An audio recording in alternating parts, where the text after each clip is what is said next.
Bonjour et bienvenue sur History BD, je suis Sandrine et aujourd'hui on se retrouve donc pour une nouvelle vidéo avec la superbe collection donc de Spirou et Fantasio de chez Altaïa édition collector.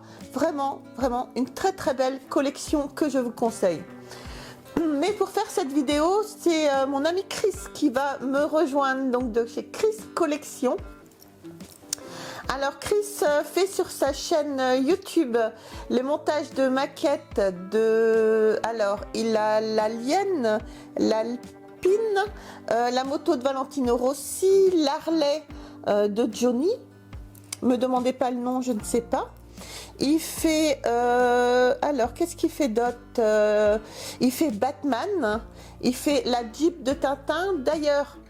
si vous n'avez pas vu la vidéo, surtout n'hésitez pas à aller voir la vidéo qu'on vous a tournée et qu'on a mis en ligne il y a quelques jours.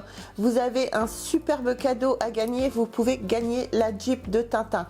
Donc n'hésitez pas à rechercher dans les vidéos pour aller voir. Alors tout de suite, on va accueillir Chris. Salut Chris. Bonjour Sandrine, bonjour également à Jérôme et bonjour à tous tes abonnés. Je suis vraiment heureuse de t'accueillir pour faire cette vidéo avec moi, merci beaucoup. Moi aussi je suis très content de faire cette vidéo avec toi, merci beaucoup pour l'invitation. Avec plaisir Chris.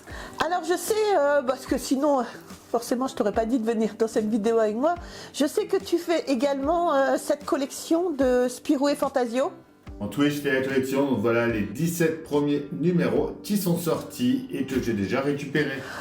Ouais, on doit être à peu près rendu au même stade que toi au niveau de la frise. Alors du coup, nous cette fois-ci, on a reçu donc le tome 8, La mauvaise tête. On a reçu le tome 10, Les pirates du silence.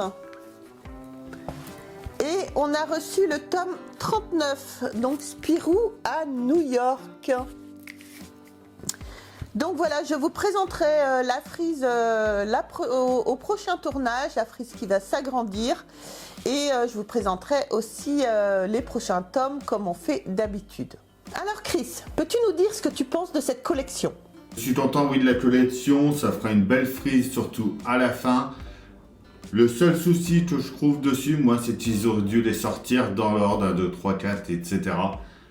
pour pouvoir les lire au fur et à mesure. Oui, c'est vrai que je suis d'accord avec toi aussi, même si je trouve la collection superbe. C'est vrai que Jérôme disait justement dans une vidéo qu'on avait tournée ensemble sur la collection Spirou et Fantasio, parce qu'il voulait vous dire ce qu'il en pensait. C'est vrai que lui aussi, il aurait aimé que ça soit dans l'ordre chronologique.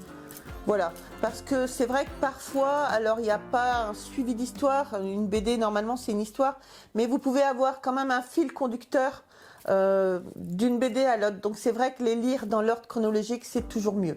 Alors est-ce que tu avais eu l'occasion avant de lire les Spirou et Fantasio avant que cette collection sorte? Est-ce que tu connaissais? Oui, j'avais déjà lu quelques albums avant, mais bon, ça remonte quand j'étais à l'école, je les prenais à la bibliothèque pour les lire. Ah oui, donc ça commence à remonter un petit moment déjà.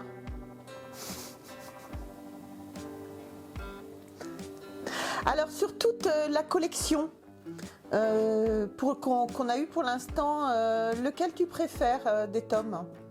Alors pour l'instant, j'ai pas vraiment de préféré, vu que j'en ai pas lu un seul pour l'instant, j'attends de tous les recevoir, ou au moins d'avoir le numéro 1 pour les lire dans l'ordre.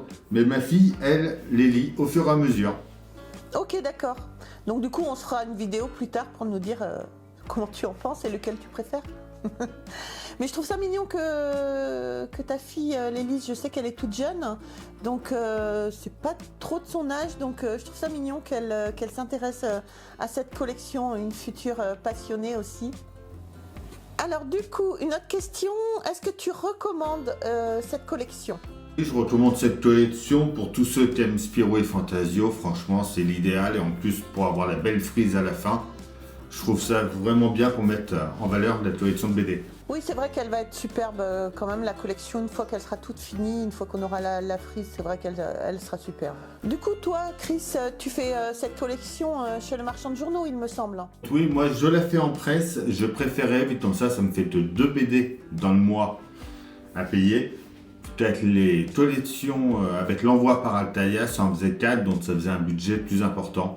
Donc je préférais étaler sur le temps et en avoir que 2 par mois à payer. D'ailleurs, ce qui est intéressant à dire aussi, c'est que même les collections de BD comme ça, vous pouvez la faire chez le marchand de journaux. On le dit souvent pour les collections de maquettes comme je fais, qu'on peut continuer chez les marchands de journaux, beaucoup ne savent pas, mais si vous continuez à acheter chez le même marchand de journaux tout le temps, vous pouvez faire toute la collection chez eux. Du coup, tu regrettes pas de faire de cette façon parce que les cadeaux quand on fait chez le marchand de journaux, on les a pas. Maintenant, les cadeaux, je ne regrette pas de ne pas les avoir. Le t-shirt en taille L qui est beaucoup trop petit pour les 3/4 des personnes qui font les collections de presse comme ça. Donc il sert à rien. Le carnet de notes à la rigueur qui aurait pu plaire à ma fille, mais c'est le seul cadeau qui aurait intéressé vu que les planches, j'ai plus de place pour les mettre. Et si le truc qui aurait pu me faire m'abonner et prendre l'œuf premium, c'est les figurines si elles avaient été plus grandes, si elles avaient été à la même échelle que les figurines de Gaston de ma maquette, que t'aimes bien je crois d'ailleurs. Donc les figurines auraient fait la même dimension que les figurines de Gaston. Oui, je me serais abonné, j'aurais même pris l'offre premium. Oui, c'est vrai que moi les cadeaux ne m'intéressaient pas forcément. Le t-shirt taille L, comme tu dis, personne ne le met, donc il n'y a pas beaucoup d'hommes qui arrivent à le mettre. Excusez-moi, messieurs, mais c'est comme ça. Certains arrivent à mettre du taille L, mais pas tout le monde.